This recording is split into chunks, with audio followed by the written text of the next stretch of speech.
नमस्कार, आप देख रहे हैं बड़ी खबर। मैं हूं आपके साथ उन्नति भटनागर। बुलेटिन का आगाज रामपुर से बड़ी खबर के साथ, जहां रामपुर उपचुनाव को लेकर घमासान शुरू हो गया है और आज शाम 5 बजे तक नामांकन की प्रक्रिया जारी रहेगी। नामांकन के मद्देनजर भारी सुरक्षा के इंतजाम किए गए हैं। कलेक्ट्रेट के सभी गेटों पर भारी पुलिस फोर्स तैनात कर दिया गया है। तो ये बड़ी अपडेट आपको बता दें, नामांकन के मद्देनजर सुरक्षा के भी कड़े इंतजाम हो रखे हैं और आज शाम 5 बजे तक नामांकन की प्रक्रिया चलेगी।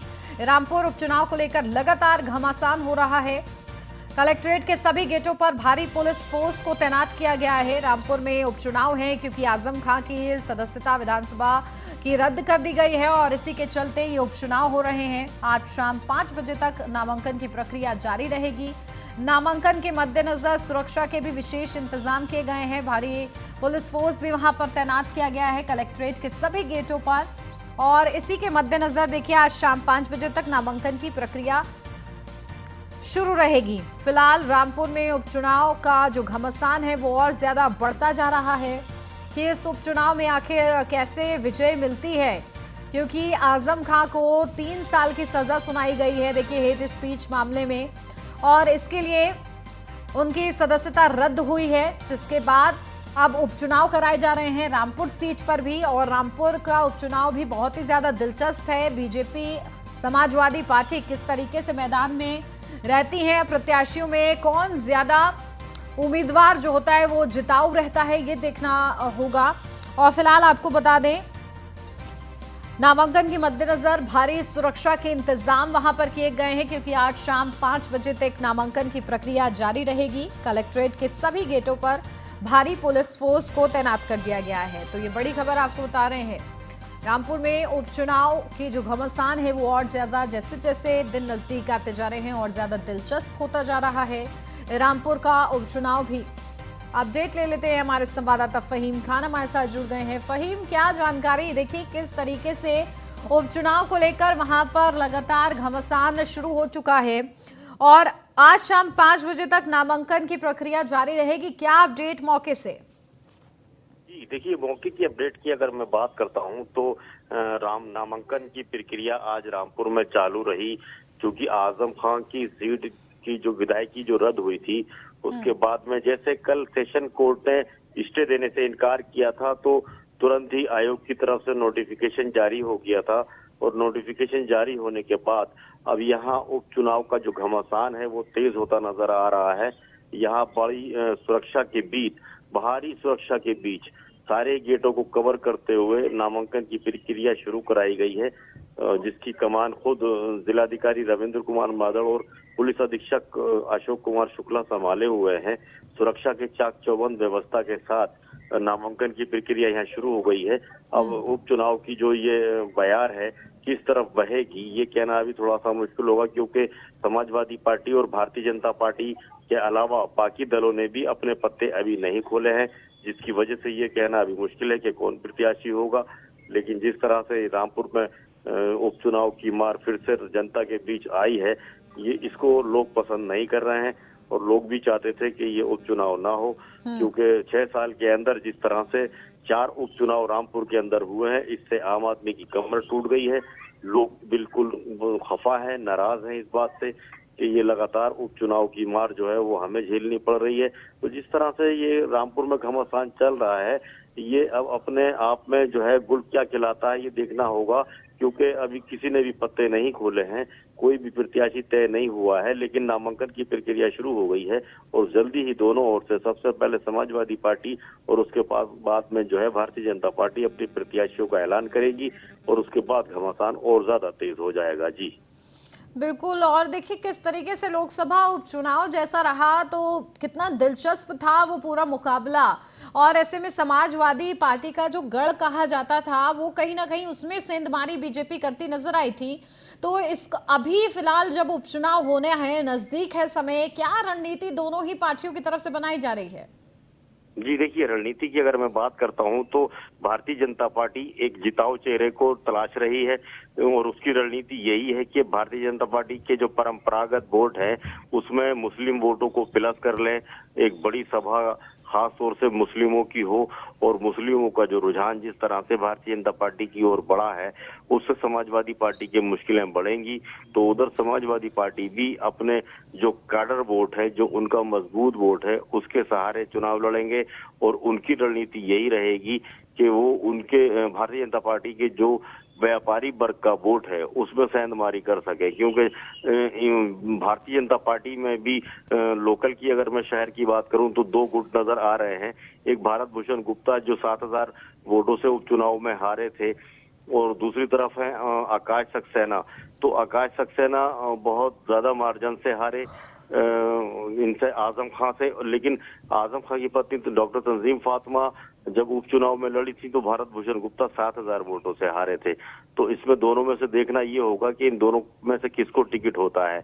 अगर टिकट भारत भूषण गुप्ता को नहीं हुआ तो व्यापारी वर्ग जो है खिसक कर समाजवादी पार्टी की ओर चला जाएगा। तो दोनों ओर से बिल्कुल। तो देखिए, लगातार समीकरणों को साधते हुए कैसे पार्टियां आगे बढ़ती है ये देखना होगा। बहुत शुक्रिया फहीम आपका तमाम जानकारी के लिए। मैनपुरी से सदर के विधायक जयवीर सिंह ने लगातार उपचुनाव को लेकर जीत का दावा किया है और ये कहा है कि समाजवादी पार्टी का किला पहले भी ध्वस्त हुआ था, आगे भी ध्वस्त होगा। उनसे बात की है हमारे संवाददाता ने, आपको सुनवाते हैं। और भी सुविधाएं मिलने जा रही है। उत्तर प्रदेश सरकार की ओर से हेलीकॉप्टर सेवा भी पर्यटकों के लिए जल्दी शुरू होने जा रहा है। हमारे साथ बातचीत करने के लिए उत्तर प्रदेश सरकार में मंत्री जयवीर सिंह जी हैं। सर, किस तरीके से सुविधा देने जा रहे हैं आप लोग? लखनऊ की बात करें, आगरा की बात करें, मथुरा की बात करें, पर्यटकों की दृष्टि से अगर बात करें, हेलीकॉप्टर सेवा की भी शुरुआत आप लोग करने जा रहे हैं। देखिए, पर्यटन का बढ़ा देने के लिए सबसे महत्वपूर्ण है कि रोड कनेक्टिविटी हो, एयर कनेक्टिविटी हो, जो भी आवागमन की सुविधाएं बेहतर मिले, तभी पर्यटक आकर्षित होता है। ये पहली प्राथमिकता है। पहली तो पहल कानून व्यवस्था की, जिस पर बार बार नहीं जाना चाहता। पहला कानून की व्यवस्था का राज जो प्रदेश में 17 से 22 इन 5.5 सालों में लगभग आदरणीय योगी जी के नेतृत्व में सरकार में कायम हुआ, उसी का परिणाम है कि उत्तर प्रदेश में कानून का राज स्थापित होने के बाद आज वातावरण बना है कि भयमुक्त होकर के कोई भी पर्यटक उत्तर प्रदेश के दौरे के लिए आकर्षित हो रहा है। अब हमें दो काम करने हैं, एक तो कनेक्टिविटी और नंबर 2 इंफ्रास्ट्रक्चर डेवलपमेंट। कनेक्टिविटी के मामले में हम लोग बाई रोड कनेक्टिविटी बहुत बेहतर किए हैं, हम लोग वाटर कनेक्टिविटी दिए हैं। इसके साथ ही साथ हम लोग हेलीकॉप्टर से एयर कनेक्टिविटी भी कई हम लोग दिए हैं। डोमेस्टिक एयरपोर्ट और इंटरनेशनल एयरपोर्ट कई और नए बनाने जा रहे हैं जो आज शीघ्र आ जाएंगे, जिसमें जेवर भी है जो बड़ा इंटरनेशनल एयरपोर्ट होगा, एशिया का सबसे बड़ा। अगला जो कुंभ आएगा प्रयागराज संगम पे, उससे पहले हम निश्चित रूप से उसे भी हेलीपोर्ट देने का काम कर लेंगे। एक रमाबाई अंबेडकर मैदान में इस तरह के 5 कपिल वस्तु में जो गौतम बुद्ध जी का तीर्थ स्थल है, इन सबको हम हेलीपोर्ट देने जा रहे हैं। हेलीपोर्ट का मतलब जहाँ 5-5, 10-10 हेलीकॉप्टर्स वहाँ रहा करेंगे प्राइवेट रूप से, जो पर्यटकों के लिए सदैव उपलब्ध होंगे। हमारे जो 5 हेलीपोर्ट हैं ये 1 साल के अंदर बिल्कुल सक्रिय रूप से चालू हो जाएंगे। सर, एक और चर्चा चल रही है कि आगरा को एनसीआर में जोड़ा जाएगा। किस तरीके से सरकार इसमें आगे बढ़ रही है? देखिए, अभी एक नई चीज़ हम लोगों ने जरूर अभी कराई है, संभवतः आपको ध्यान में ला दूं। जब हम लोग यमुना एक्सप्रेस वे पे आगरा के लिए जाते हैं तो ईस्टर्न पेरीफेरल बेल्ट जो बना है वो उसकी कनेक्टिविटी नहीं है। देखा कभी? कनेक्ट नहीं करता वो। हम लोगों ने उसे अभी Yamuna authority, Noida authority, NHAI, प्रदेश सरकार के बीच में बैठक करा के उसको अंतिम रूप से स्वीकार करा दिया। बहुत शीघ्र अब डायरेक्ट यमुना एक्सप्रेस वे की ईस्टर्न पेरीफेरल वे से कनेक्ट हो जाएगा। मैनपुरी में लोकसभा के उपचुनाव होने वाले हैं और रामपुर में विधानसभा के भी उपचुनाव होने वाले हैं। खासतौर पे मैनपुरी में किस तरीके से भारतीय जनता पार्टी की तैयारी है? कई चर्चाएं चल रही है कि अपर्णा यादव को भी भारतीय जनता पार्टी चुनाव लड़ा सकती है, चूंकि डिंपल यादव अब मैदान में समाजवादी पार्टी की ओर से उतर गई है। ओवरऑल देखें तो भारतीय जनता पार्टी किस तरीके से तैयारी है? पूरी तरह तैयार है। तीनों चुनाव जीते गए, दोनों विधानसभा के उपचुनाव, तीसरा लोकसभा का उपचुनाव मैनपुरी वाला, तीनों चुनाव भारतीय जनता पार्टी जीतने जा रही है।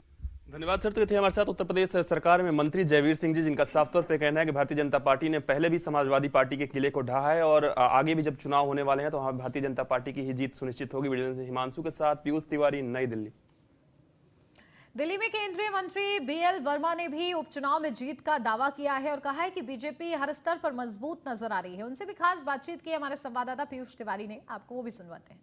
सीट पर उपचुनाव होने वाले हैं और कुछ विधानसभा सीटों पर भी उपचुनाव होने वाले हैं। हमारे साथ बातचीत करने के लिए केंद्रीय राज्य मंत्री बीएल वर्मा जी हैं। सर, उपचुनाव जो होने वाले हैं खासतौर पे मैनपुरी पे सबकी नजर है, क्योंकि काफी हाई प्रोफाइल सीट मानी जाती है और कहा ऐसा जाता है कि समाजवादी पार्टी का गढ़ रहा है। किस तरीके से आप लोग समाजवादी पार्टी के किले में भेद करेंगे, और क्योंकि डिंपल यादव भी अब समाजवादी पार्टी की ओर से प्रत्याशी घोषित कर दी गई हैं।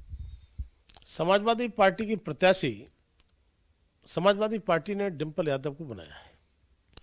मैं कह सकता हूं कि डिंपल यादव को प्रत्याशी बनाने का मतलब जो परिवारवाद की बात कही जाती थी उस पर अखिलेश यादव ने और पक्की मोहर लगाने का काम किया है कि हम खुले परिवारवादी हैं। और आज जब डिंपल यादव को मैदान में वो लेकर आई गए हैं, तब मैं कहना चाहता हूं कि समाजवादी पार्टी के गढ़, इससे पहले वो रामपुर को कहते हैं कि हमारा गढ़ है, आजमगढ़ जहां से स्वयं अखिलेश यादव चुनाव जीत कर आए थे कि ये हमारा गढ़ है, तो दोनों उन गढ़ों पर इनका उपचुनाव होता है तो चुनाव के परिणाम भाजपा के पक्ष में आते हैं। तब मैं कह सकता हूं यहाँ पर कोई भी प्रत्याशी बनेगा, चाहे डिंपल यादव हो या कोई अन्य हो, लेकिन मैनपुरी में भाजपा का कमल खिलना तय है। सर, समाजवादी पार्टी ने तो अपने पत्ते खोल दिए कि कौन वहां पे प्रत्याशी हो गया। अब रही बात भारतीय जनता पार्टी की, अपर्णा यादव का नाम चल रहा है, जयवीर सिंह जी का भी नाम कई लोग सामने लेकर आ रहे हैं। किस प्रत्याशी पर आप लोग मुहर लगा रहे हैं, किसके नाम पर आप लोग मुहर लगाएंगे कि मजबूत स्थिति में भारतीय जनता पार्टी वहां पहुंचे? देखिए, इस संबंध में मेरा स्पष्ट कहना है कि जिस तरह से समाजवादी पार्टी में जो टिकट का जब मामला आता है तो परिवार के इर्द गिर्द ही नाम घूमता है, लेकिन भारतीय जनता पार्टी में लोकतांत्रिक तरीके से, और चूंकि कार्यकर्ता आधारित पार्टी है और हमारे यहाँ पर टिकट मांगने वाले कार्यकर्ताओं की लंबी लिस्ट है, अब उसमें हमारा प्रदेश का नेतृत्व और शीर्ष नेतृत्व बहुत विचार करके और अच्छे तरीके से लोकतांत्रिक तरीके से अपना टिकट तय करेंगे। अब वो टिकट जिसका भी होगा हम नहीं कह सकते, लेकिन हाँ कार्यकर्ता को होगा, और जिस कार्यकर्ता को होगा वो कार्यकर्ता मैनपुरी में कमल खिलाने का काम करेगा। शिवपाल यादव कहीं ना कहीं अपने पत्ते शिवपाल यादव भी नहीं खोल रहे हैं। हाल ही में कल ही उन्होंने बयान दिया कि 3-4 दिन में स्थितियां स्पष्ट हो जाएंगी। आपको लगता है कि अभी भी जो नाराजगी है वो है और शिवपाल यादव भी अपनी प्रत्याशी उतार देंगे तो बीजेपी के लिए मुश्किल हो जाएगा? मैं केवल इतना कह सकता हूं, वैसे उनके परिवार का मैटर है, लेकिन माने शिवपाल यादव जी के साथ में जिस तरह से अखिलेश यादव और समाजवादी पार्टी के लोगों ने व्यवहार किया है और उनको हाशिए पर पहुंचाने का काम किया है, जो भी वो निर्णय लेंगे वो ठीक निर्णय लेंगे, लेकिन भाजपा का कमल मैनपुरी में खिलना तय। रामपुर की बात कर लेते हैं सर। रामपुर में भी विधानसभाओं के उपचुनाव होने वाले हैं, वो भी कहीं ना कहीं आजम खान का गढ़ माना जाता रहा है। किस तरीके से भारतीय जनता पार्टी की तैयारी रामपुर में है? रामपुर का उपचुनाव अभी लोकसभा का पहले ही हुआ है, थोड़े दिन पहले, और संयोग से मैं भी प्रभारी के तौर पर रामपुर में था, और रामपुर चूंकि मेरे पड़ोस का जिला भी है, तो मैं कह सकता हूं कि रामपुर जिस तरह से हमने लोकसभा में ध्वस्त किया है समाजवादी पार्टी का गढ़, तो ये रामपुर को विधानसभा का जो चुनाव जब भी होना है वहाँ भी कमल खिलना तय है। चाहे रामपुर हो, चाहे खतौली हो, चाहे मैनपुरी हो, तीनों के तीनों परिणाम भाजपा के पक्ष में आएंगे, कमल खिलेगा। धन्यवाद सर। तो ये थे हमारे साथ केंद्रीय राज्य मंत्री बीएल वर्मा जी, जिनका साफ तौर पे कहना है कि चुनाव कहीं भी हो, चाहे मैनपुरी में हो या रामपुर के 2 विधानसभा सीटों पर हो, भारतीय जनता पार्टी का वहां पर कमल खिलने जा रहा है। वीडियो जर्नलिस्ट हिमांशु के साथ पीयूष तिवारी, नई दिल्ली। और अब खबर हरदोई से, जहां सीएम योगी आदित्यनाथ के निर्देशों का असर हो रहा है, जहां गरीब व्यक्ति के पट्टे की जमीन को कब्जा मुक्त कराया गया है। ये सीएम योगी आदित्यनाथ के निर्देशों का कमाल है, जो कि ग्राउंड जीरो पर दिख रहा है, जहां एसडीएम स्वाति शुक्ला के आदेश पर जमीन जो है कब्जा मुक्त हुई है।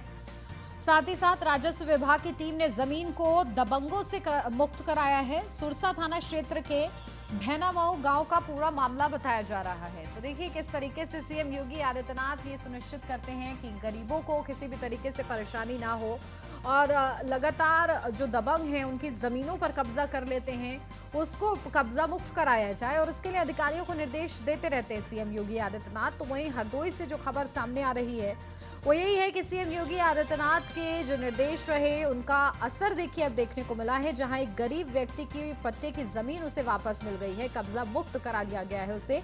और ये सब एसडीएम स्वाति शुक्ला के आदेश पर हुआ है। उन्होंने आदेश दिया, जिसके बाद राजस्व विभाग की टीम ने जमीन को दबंगों से कब्जा मुक्त कराया है।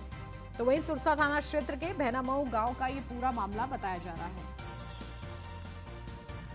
तो देखिए हरदोई से ये खबर, जहां गरीब व्यक्ति के पट्टे की जमीन को कब्जा मुक्त कराया गया है। सीएम योगी आदित्यनाथ ने के पहले ही निर्देश हैं कि अतिक्रमण के खिलाफ भी जो बड़ी लड़ाई चल रही है उसमें भी गरीब व्यक्ति किसी भी तरीके से परेशान ना हो, ये सुनिश्चित किया जाता है। तो ऐसे में जो जमीन उनकी कब्जा कर ली जाती है दबंगों द्वारा, उससे कैसे निजात दिलाई जाए, इसको लेकर भी सीएम योगी आदित्यनाथ समय समय पर निर्देश देते हैं। और सबसे ज्यादा मुख्य समस्या देखिए यही सामने आती है, चाहे सीएम योगी आदित्यनाथ का जब भी जनता दरबार लगाते हैं वो, इस दौरान मुख्य तौर पर यही समस्या निकलकर सामने आती है कि दबंगों ने कहीं ना कहीं गरीब जो लोग हैं उनकी जमीनों पर कब्जा कर लेते हैं। और ऐसे में हरदोई से जो खबर ये हम आपको बता रहे हैं उसमें साफ साफ सीएम योगी आदित्यनाथ के निर्देश का असर दिखा है, जहां एसडीएम स्वाति शुक्ला के आदेश पर जमीन कब्जा मुक्त हुई है और गरीब व्यक्ति को उसके पट्टे की जमीन वापस मिली है, जो कि एक गरीब के लिए बहुत ही ज्यादा मायने रखती है। उसे दबंगों द्वारा हड़प लिया जाता है, लेकिन अब ये सब योगी शासन में बर्दाश्त नहीं किया जाएगा। इसका ये जीता जागता उदाहरण ये खबर सामने आई है, जहां राजस्व विभाग की टीम ने जमीन को दबंगों से कब्जा मुक्त करा लिया है और गरीब को उसकी जमीन वापस लौटा दी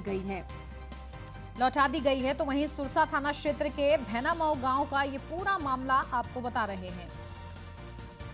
तो बड़ा ये असर देखने को मिला है सीएम योगी आदित्यनाथ के निर्देशों का, क्योंकि गरीब व्यक्ति की जो रोजी रोटी है, जो कमाई है, जो उसकी जमा पूंजी है, वो कहीं ना कहीं उसकी जमीन होती है। और ऐसे में इन जमीनों पर भी जो दबंग है वो कब्जा कर लेते हैं।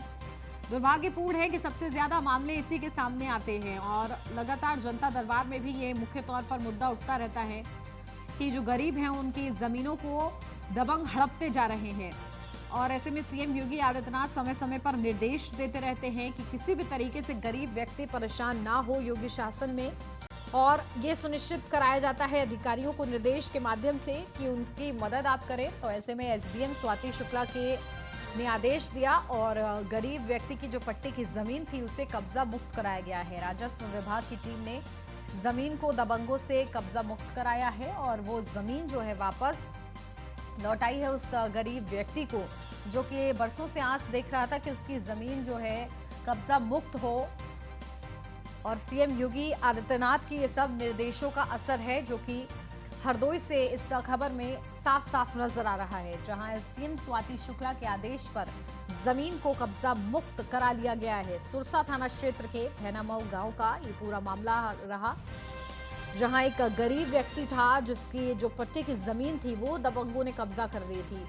और देखिए यकीनन ऐसा होता है कि कई बार जो गरीब है वो भटकता रहता है, पुलिस के चक्कर काटता रहता है, लेकिन उसे न्याय नहीं मिल पाता है। लेकिन इस खबर के माध्यम से एक अच्छा संदेश जा रहा है कि लगातार सरकार जो है कहीं ना कहीं मदद कर रही है गरीबों की भी। और सीएम योगी आदित्यनाथ के जो निर्देश है उनको अधिकारी जो है सुनिश्चित कर रहे हैं कि उनका पालन किया जाए। और हरदोई से जो ये खबर है वो ये इसका जीता जागता उदाहरण नजर आई है।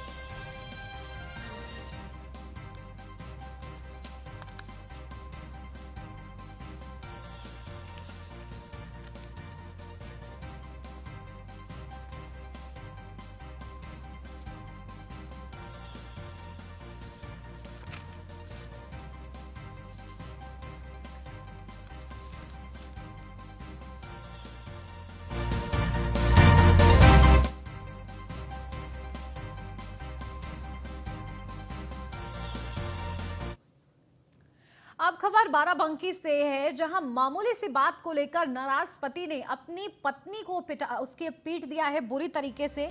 सफाई कर्मी ने लात घूंसों से अपनी पत्नी की पिटाई की है।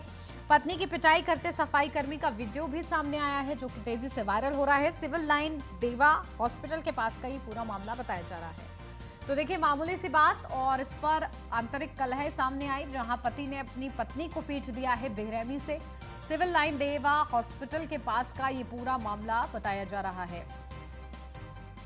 तो मामूली बात पर नाराज हुआ पति और उसके बाद पत्नी को पीट दिया है। सफाई कर्मी ने लात घूंसों से पत्नी की पिटाई की है। इंसानियत को शर्मसार करने वाली देखिए ये पूरी खबर सामने आई है, जहां पति पत्नी का रिश्ता तार-तार हुआ है। मामूली सी बात पर पति ने पत्नी पर हाथ उठाया है और उसकी लात घूंसों से पिटाई कर दी है। पत्नी की पिटाई करते सफाई कर्मी का जो वीडियो है वो तेजी के साथ वायरल हो रहा है। सिविल लाइन देवा हॉस्पिटल के पास का पूरा मामला बताया जा रहा है।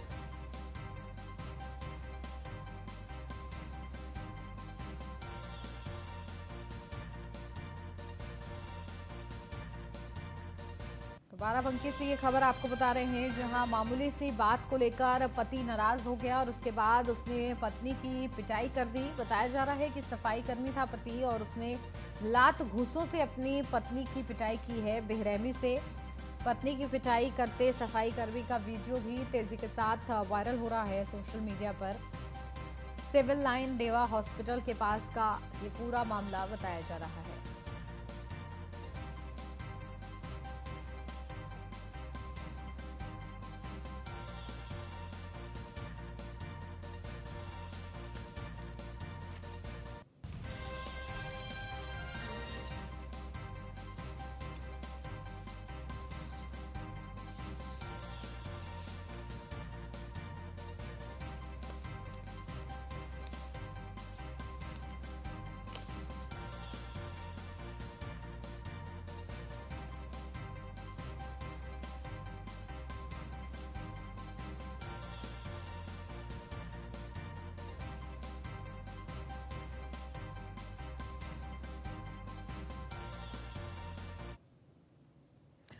बढ़ते हैं आगे खबरों के सिलसिले में, जहां बात करते हैं पतंजलि की। जहां पतंजलि के जो भी उत्पाद हैं वो पूरी तरीके से मानकों के साथ बनाए जाते हैं। इसको लेकर लगातार देखिए विचार विमर्श होता है, जांच होती है बाकायदा और उसके बाद इसे सप्लाई के लिए कहीं ना कहीं आगे बढ़ाया जाता है। लगातार इसकी कहीं ये मानकों का उल्लंघन तो नहीं कर रहा है, इसको लेकर भी ठीक तरीके से हर एक छोटे पहलू पर विचार विमर्श होता है कि कहीं उसमें कोई भी ऐसा इंग्रेडिएंट तो नहीं इस्तेमाल किया जा रहा है जो कि कहीं ना कहीं जनता के लिए या जो कंज्यूमर हैं वो जो कंज्यूम कर रहे हैं उनके लिए वो हानिकारक हो। इसको लेकर लगातार मानकों पर खासतौर से गौर किया जाता है कि मानक किस तरीके से उसका पालन किया जा रहा है। तो वहीं आपको बता दें, पतंजलि की औषध निर्माण इकाई दिव्य फार्मेसी भी आयुर्वेद परंपरा में सर्वाधिक अनुसंधान और गुणवत्ता के साथ अंतर्राष्ट्रीय मानकों के अनुरूप औषधि बनाने वाली संस्था है, जिसने 500 से अधिक वैज्ञानिकों के सहयोग से क्लिनिकल ट्रायल के आधार पर जो भी निष्कर्ष निकलता है उसको रोगी के हित के लिए देश के सामने रखा। जो आयुर्वेद के विरोधी हैं उन्हें अपने अनुसंधान में हमेशा प्रमाण और तथ्यों के साथ जवाब दिया गया। चिकित्सा के नाम पर भ्रम और भय का जो व्यापार चल रहा है उस पर सबसे ज्यादा प्रहार किसी ने किया है तो वो है पतंजलि संस्था। मीडिया के तहत जो जानकारी मिली है इससे यह स्पष्ट होता है कि इसमें आयुर्वेद विरोधी ड्रग माफियाओं की संलिप्तता दिखती है। हम किसी भी तरह से इस षड्यंत्र को सफल नहीं होने देंगे।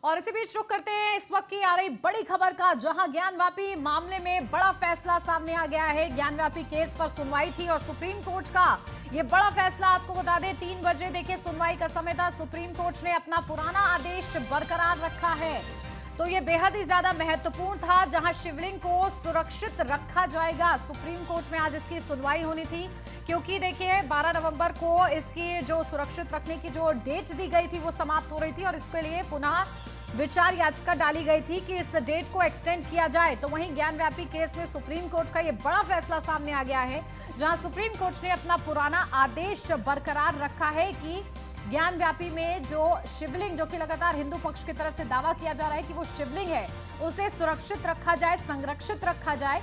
इसके लिए ये बड़ा आदेश सुप्रीम कोर्ट की तरफ से जारी किया गया है। लगातार डेट एक्सटेंशन को लेकर ये केस की आज सुनवाई थी और देखिए डेट एक्सटेंड की गई है और इस आदेश को बरकरार रखा जाएगा, जिसको लगातार हिंदू पक्ष शिवलिंग कह रहा है और मुस्लिम पक्ष फवारा कह रहा है। लेकिन हिंदू पक्ष की तरफ से ये मांग की गई थी कि शिवलिंग को सुरक्षित रखा जाए, संरक्षित रखा जाए। जिस तरीके से कथित शिवलिंग को लेकर लगातार अपने अपने दावे दोनों ही पक्षों की तरफ से सामने आ रहे हैं, उसके बाद ये देखिए बड़ा फैसला जिसको लेकर आज सभी की निगाहें थी कि आखिर सुप्रीम कोर्ट क्या फैसला सुनाता है। और डेट एक्सटेंशन को लेकर ये पूरा फैसला था और सुप्रीम कोर्ट ने कहा है कि ये पुराना आदेश जो है वो बरकरार रहेगा और इसी के आधार पर जो शिवलिंग है वो सुरक्षित रखा जाएगा, संरक्षित रखा जाएगा, आस्था को ध्यान में रखते हुए। और इसी के साथ इस बुलेटिन में फिलहाल बस इतना ही। खबरों का सिलसिला आगे भी जारी है। आप बने रहिए न्यूज़ 1 इंडिया के साथ।